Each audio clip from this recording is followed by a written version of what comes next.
I'm Afua Hagan from the British Blacklist, and it's such a pleasure to sit down with Fantasia Barrino and, of course, Danielle Brooks and talk about The Color Purple. Thank you so much for your time, ladies. Listen, you had an amazing screening and Q&A here in London last night.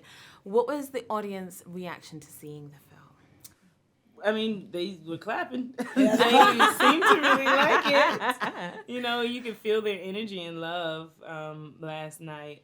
And even after, we were able to talk to them and take pictures and stuff. And people were very, very moved by the performances and just felt, I think more than anything, felt seen. Yeah.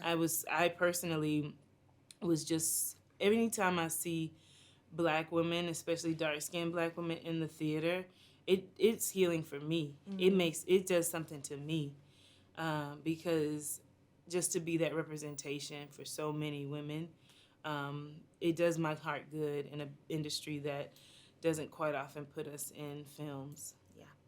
And I don't think, you probably didn't notice, it was so many men that came up too. So many men. So I remember looking back, because I'm like, I'm the mother of the group. I'm like, where Danielle? Where Corey? Where? But it was a moment where I was just watching, like, it's a lot of men coming up. We keep talking about the women, but I think that men are also being healed. I never forget when we went to see the movie for the first time, and my husband was there. He was sitting behind me, and he just grabbed me by my shoulders on certain parts. And when we left, he said, "Babe, I ain't even gonna lie, I almost shedded a tear." And he don't cry often. And I said, "Really, why?" He said, "Because it's moments in there for men too.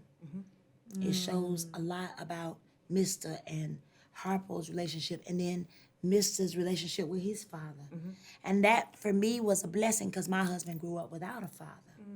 So I was like, okay, this moment is bigger than all of us in this room. And we got to see that last night when everybody came down and wanted to start to speak to us. I love to see the men come. And it's also, it's Mr.'s redemption story, isn't it? You know, when he gets to the end, without too many spoilers, but when he gets to the end, he does a beautiful thing for Celie. You know, it shows that you can have humility, you can start again, you can't right all the wrongs, but you can do something, right? When I say The Color Purple, what does that mean to you, Danielle? Right now, it changes, but right now, it's all about becoming.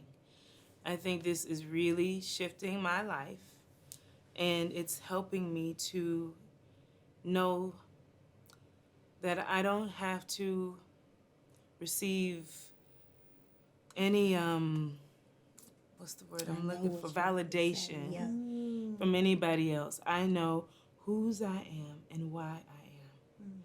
And that's all that matters. So for me, it's becoming. And what about you, Fantasia? When I say The Color Purple, what does it say to you? Life-changing for the both of us. We had several conversations that we don't have to speak about in any room, but we know what we talked about. Feeling overlooked. Feeling like, wait, I know I got it, but they don't seem like, wait, why am I not being up? Wait, why am I not, right? The night when I came to see you, and yeah, you came in, you spoke, because that energy and that thing that made you feel like, wait, I know I'm a good person. Sweet Southern women. Life-changing for the both of us. Life-changing. Yeah. But, I mean, I'll just say watching that conversation is that these are conversations that I've had in the past 2 weeks. They were all having. There's a lot of feeling right now that people do feel like they're being overlooked. That, why is that person doing that and I'm not? But for me, as a dark-skinned Black woman, to see this incredible, you two and Taraji, 3 incredible Black women who, if you don't get Oscars, I'ma fight someone, right? It's all really, really incredible for us to see that happening, to see that we're not always being overlooked. Right. That's right. And also that you've given us this, incredible piece of theatre, of music, of everything, and, poured that into us, and that is really something that as a member of the audience, as a member of press, being poured into like that.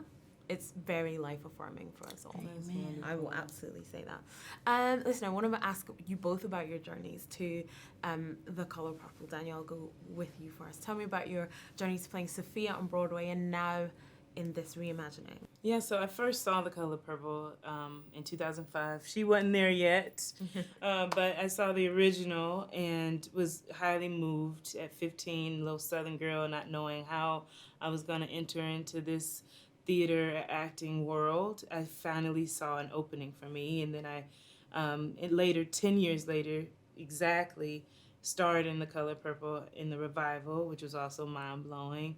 Was able to receive, Tony nomination and a Grammy from the cast album. And so a lot of things were changing in my world, and I was just in awe because it all started from The Color Purple. I saw myself, and now I'm doing this whole thing, and I'm living it. And then for the movie to come around, a few years later, when I'm more mature as an artist, and have lived a lot more and have more experiences, it just couldn't have come at a better time.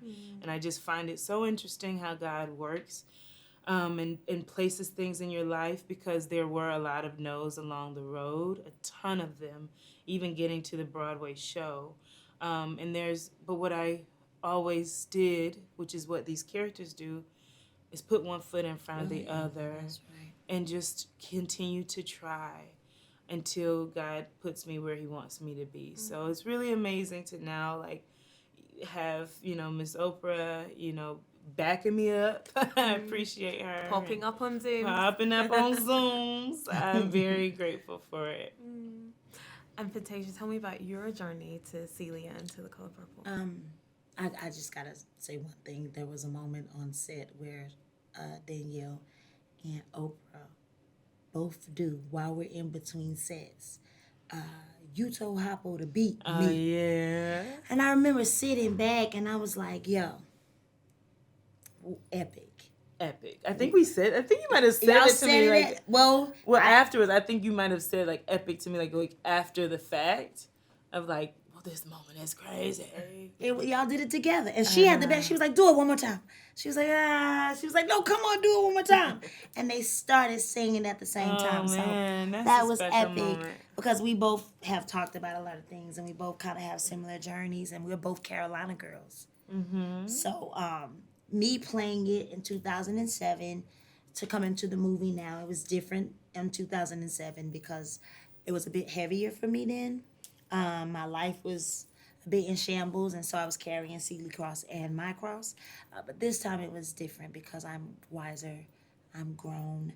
But I still had to go back and tap into some things that I had healed from because I do therapy. Shout out to my therapist because she good.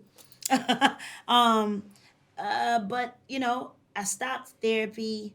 I told myself that I was going to allow myself to go back, and this time I was going to truly free myself from it. So I surrendered all to Celie, and I'm glad that I did. I wasn't afraid after I said no for the first time to Scott Sanders, but I'm glad that I did it, and I'm glad that I got to do it with I'm so glad she did it too. castmates. Thank you, God, for talking some sense in her. 'Cause I couldn't imagine it any other way. Absolutely, me too. Ladies, thank you so very much. Thank you. Thank you.